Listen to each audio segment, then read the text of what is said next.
અકબર રાજાએ બિરબલને નવરત્નમાં શું કસોટી કરીને લીધો એ ખ્યાલ છે? તો જ્યારે બિરબલ વખણાતો ત્યારે અકબર રાજાએ બિરબલને દરબારમાં બોલાવ્યો કે કાલની તારીખમાં તમે દરબારમાં આવજો. એમાં બિરબલને તાવ આવ્યો એટલે બિરબલ ગયો નહીં. એટલે અકબર રાજાએ કીધું કે કેમ બિરબલ ન આવ્યો? કે ને તાવ છે. સભા બંધ કરી અને અકબર રાજા બિરબલને ઘેરે ગયા.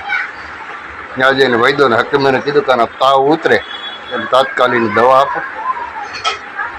હકીમોએ દવા આપી.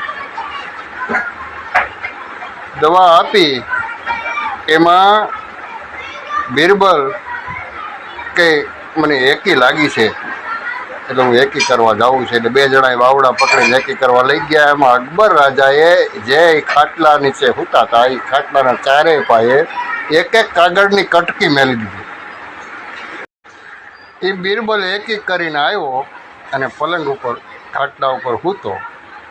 એટલે ઘડીક ઉપર જોવે ને ઘડીક હેઠે જોવે, ઘડીક ઉપર જોવે ને ઘડીક હેઠે જોવે. એટલે અકબરે પૂછ્યું કે બિરબલ શું થાય છે? વધારે તાવ છે?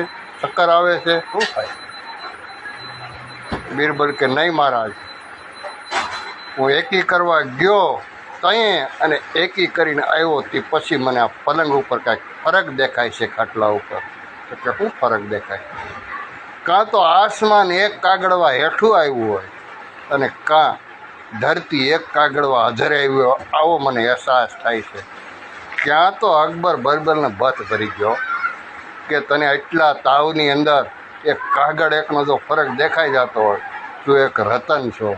અને ત્યાર પછી અકબર રાજાએ બિરબલને એના 9 રત્નોમાં એનું એક રતન તરીકે એને ભેળવો હતો. અકબર રાજાએ બિરબલને 9 રત્નમાં સામેલ કર્યો. પછી બિરબલ રાજાના મહેલમાં પ્રવેશ કરતો હતો.